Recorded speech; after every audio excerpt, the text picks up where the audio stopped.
Nas últimas décadas do século XX, com uma mudança significativa no cenário político-econômico da sociedade e também dos avanços tecnológicos na área da computação, surgiu um novo subgênero da ficção científica na literatura, o cyberpunk.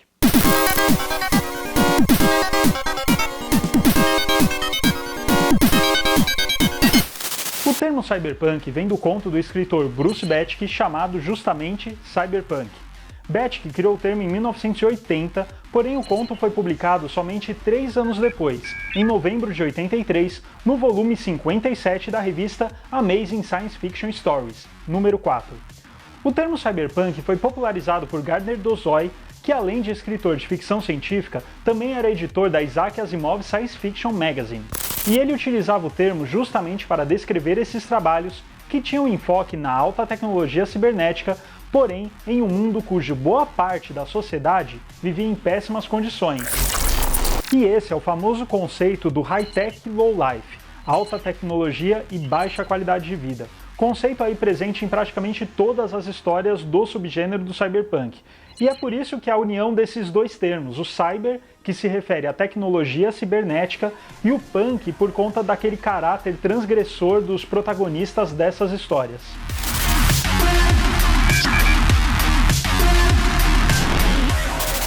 O mundo cyberpunk é totalmente distópico. A contradição entre uma ciência avançada, que a princípio teria como objetivo melhorar a qualidade de vida do ser humano, e um elevado grau de degradação social se originam da mudança da escala de poder, onde no geral essas histórias se passam em mundos, por assim dizer, corporatocráticos, onde o domínio das megacorporações, que são as detentoras da tecnologia, é praticamente absoluto. Nessas histórias, as empresas substituíram o Estado no centro do poder e com isso o aumento do distanciamento social entre as classes torna-se cada vez maior.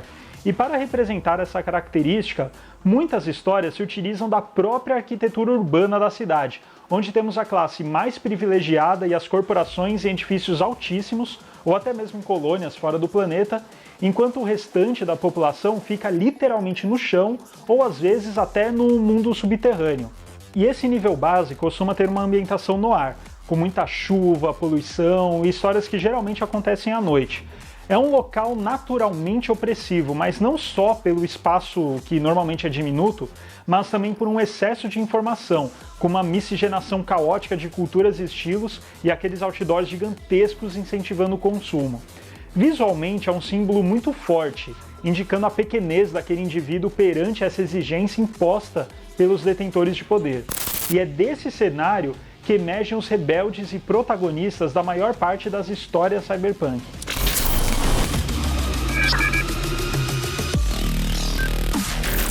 Bom, diante de todo esse contexto que eu falei, é quase impossível imaginarmos encontrar algum herói lawful good nessas histórias, né? Ou seja, aquele cara totalmente bom que segue as leis, pois é um mundo em si caótico.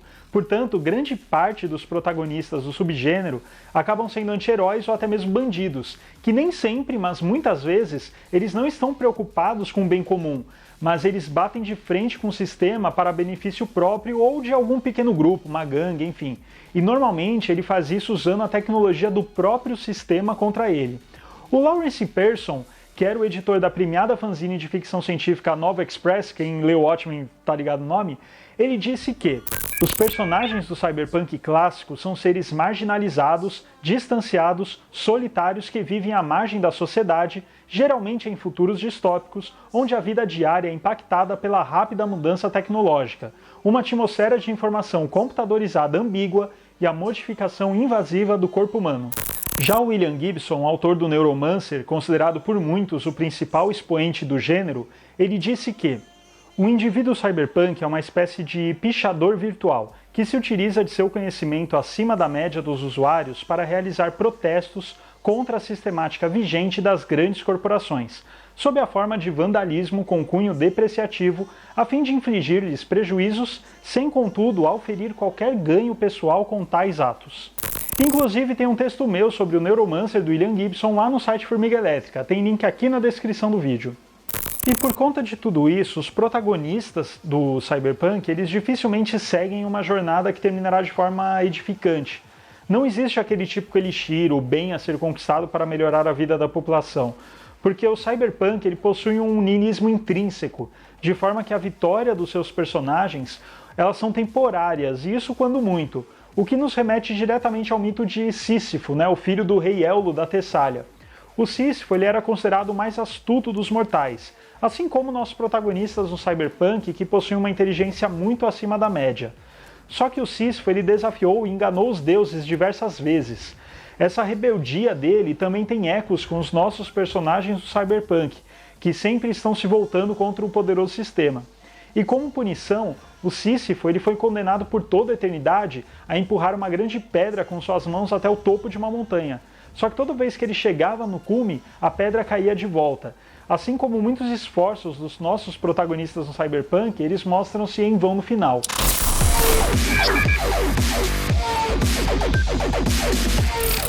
O cyberpunk normalmente segue com o estilo mais próximo dos thrillers, onde há uma corrida contra o tempo para invadir algum local físico ou sistema virtual que está cercado por agentes de segurança ou firewalls quase que impossíveis de serem hackeados pelos protagonistas.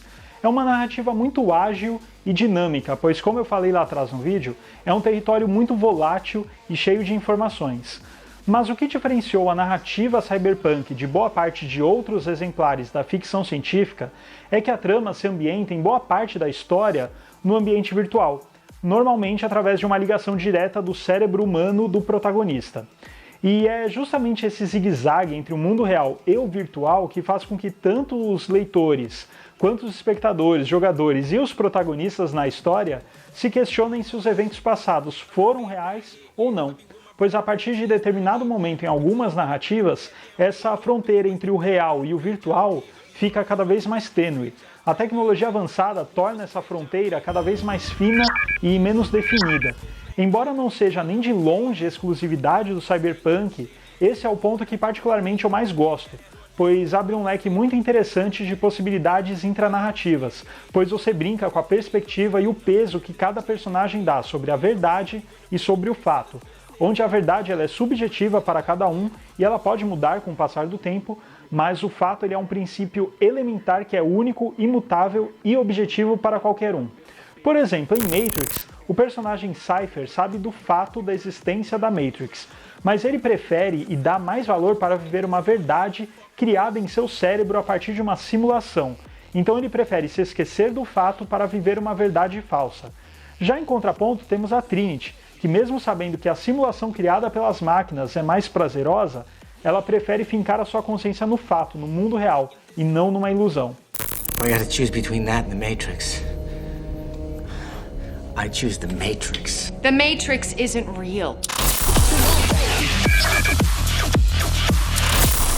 Dentre os principais autores da literatura cyberpunk, aqueles que podemos sugerir que definiram o subgênero como tal seriam Bruce Sterling, a Pat Cadigan, o Tom Maddox, entre outros. Mas como eu já mencionei lá atrás no vídeo, a maioria considera William Gibson o verdadeiro expoente do cyberpunk, pois o seu livro Neuromancer de 1984 ele reúne praticamente todas as premissas que definem esse subgênero.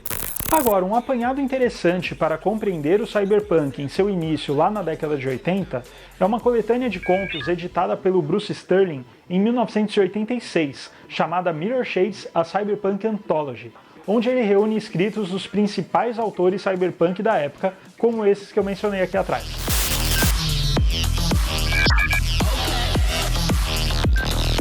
Embora o cyberpunk tivesse dado uma cara nova na literatura de ficção científica, principalmente no que diz respeito à ambientação, tipos de protagonistas e algumas premissas, ainda assim é possível notarmos inúmeros conceitos já trabalhados décadas atrás por outros autores, como Stanislaw Lem, Harlan Ellison, mas principalmente o Philip K. Dick. E, além disso, muitos pesquisadores consideram que outros movimentos da ficção científica, como a New Wave, eram muito mais inovadores e criativos no que diz respeito à narrativa, técnicas e conceitos. E as críticas ao subgênero não param por aí. Muitos pesquisadores, como Adam Roberts, afirmam que a maioria das obras escritas na década de 80 desse subgênero soam extremamente datadas, tanto pelo modo como os temas são abordados, quanto pela própria questão tecnológica. que a partir de então muda com uma velocidade tal que esses escritos, que como premissa básica tinham a extrapolação da tecnologia contemporânea e seus desdobramentos, eles acabam ficando obsoletos e equivocados muitas vezes, algo que movimentos anteriores da ficção científica já não sofrem tanto.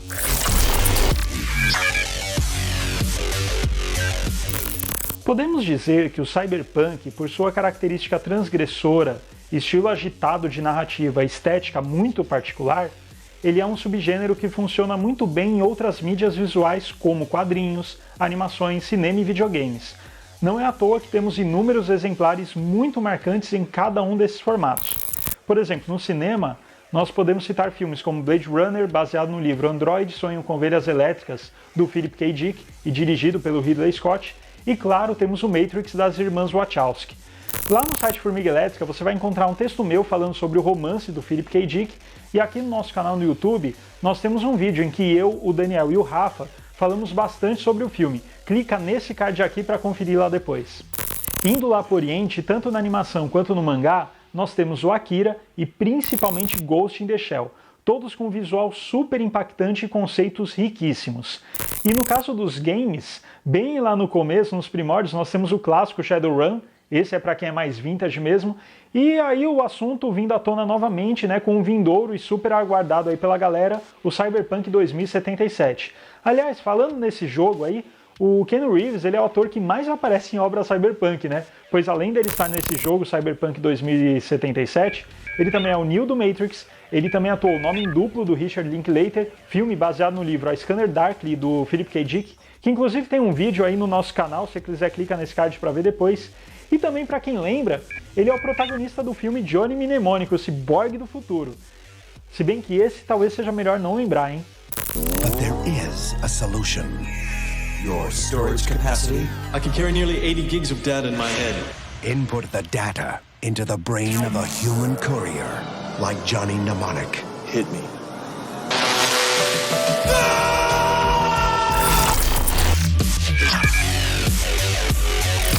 Bom, gente, falando aqui do Brasil, além de várias obras cyberpunk na literatura e nos quadrinhos, em nosso país nós temos até um subgênero específico, denominado pelo pesquisador e autor Roberto de Souza Causo como Tupinipunk. Mas esse é um tema muito bacana que vale um vídeo só para ele, então aguarde.